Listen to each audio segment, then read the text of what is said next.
But I want to offer my condolences to the families who've lost loved ones in this unimaginable tragedy and to the people of Texas.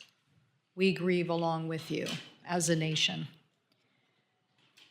Our thoughts and prayers do go to the families to ask for strength for them to deal with this incredible loss.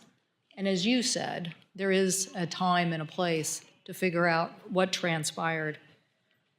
You know, for us in the Northwest, where natural disasters, whether it's fire, flooding, earthquakes, or the big one that is someday going to hit, this issue of first responders and communication is really important to us too. So I too want to thank the National Guard for their incredible work and response to this incident. I want to thank the Coast Guard men and women. Pretty sure we train those surfmen and out on the Olympic, Long Beach area of our state, and we're very proud of what they do to get those men and women ready to help do the search and rescue. But clearly, first responders did everything that they were asked to do in response to this flood. But as you said, Mr. Chairman, there will be others. So I agree that we should figure out what we can do in the future to improve our communication system, to improve the science behind the information, and to figure out how we best prepare for the future.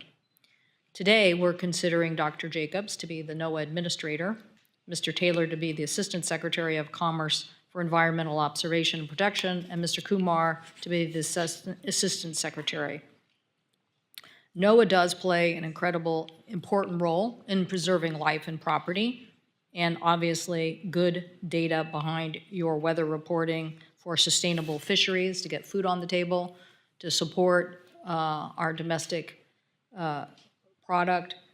You play a critical role in safety and economic competitiveness. And so obviously I'm going to ask today about the cuts to NOAA and how, as a science agency, you preserve the core mission of an agency when we're cutting so much of the science and the science budget. The budget eliminates the Office of Oceanic and Atmospheric Research R&D arm, which is critical to improving lead times and accuracy of information. NOAA's R&D is at the cutting edge of science and projects like Warn-On Forecast, which will give communities more notice about tornadoes and other severe weather events by using prediction models instead of waiting to detect weather service that is already occurring. The budget proposal also eliminates NOAA's Integrated Ocean Observing System program, the buoy system. This is a very bipartisan program that helps us, particularly in the Northwest, in detecting the potential of tsunamis, hurricane forecast, fisheries, marine transportation. And even though the administration put out an executive order calling for growing American fisheries, I believe that we are doing the opposite if we're not investing in the kind of stock assessments that we need to deal with fisheries management. So while the administration seeks to slash NOAA's budget, it has also taken a sledgehammer to its workforce. Since the start of the year, NOAA's workforce has been gutted by 2,000 employees. The agency currently has over 3,000 vacant positions, most of which cannot be filled due to the hiring freeze. For example, Pendleton, Oregon, the forecast office serving Central Washington, no longer has 24/7 local coverage because of their 44% vacancy rate. And in my opinion, that is unacceptable in the height of fire season. The hiring freeze also resulted in 160 vacancies at NOAA's research ships, resulting in 30% of those ships being left at the docks this summer instead of charting navigation in the Arctic, serving key weather buoys, and conducting stock assessments. So for Washington, 2 pollock stock assessment surveys and 1 salmon survey have already been canceled.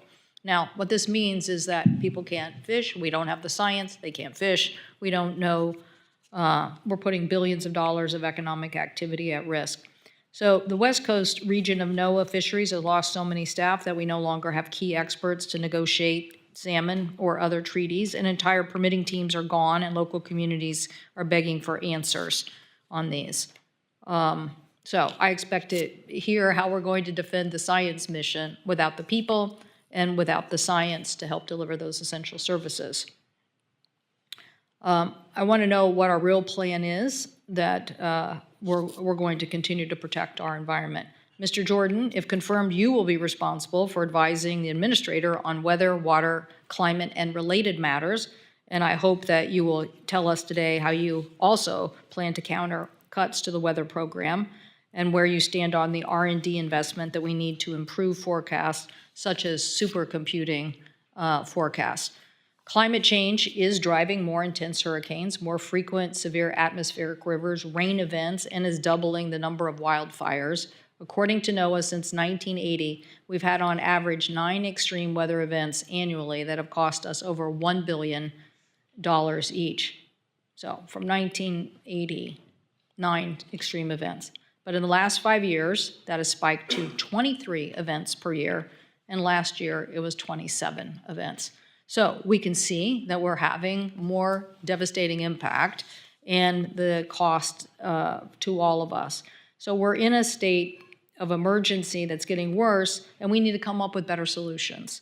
So we know how to do this. In 2015, as firefighters were fighting a devastating wildfire in Okanagan County and wind patterns changed, resulting in the loss of firefighters, we implemented new tools to help with the training of a new system that would help us get better information and get that information faster. I should also note that today the OIG for the Department of Commerce Office of Inspector General released a report on our National Weather Service tornado forecasting system and the things that they believe the office has gotten wrong on in forecasting, the shortcomings of that system, and 6 plans for improvement. And so we'll probably ask you about that as well. So finally, Mr. Kumar, you'd be leading the Legislative Affairs Department. Simply put, the department's critical engagement with members of this committee is not happening at the level we need it to happen. So I expect you will help fundamentally change that if confirmed and make sure that as members ask for information and data from the agency, that they will receive it in a timely manner. So thank you, Mr. Chairman. And again, our hearts are with you, your colleague, Senator Cornyn, the many people of Texas, and we will work with you in whatever fashion we can to help move forward and to and help Texans in any way, and obviously our colleagues here on the committee from New Mexico and our colleagues in the larger body from North Carolina. But thank you so much.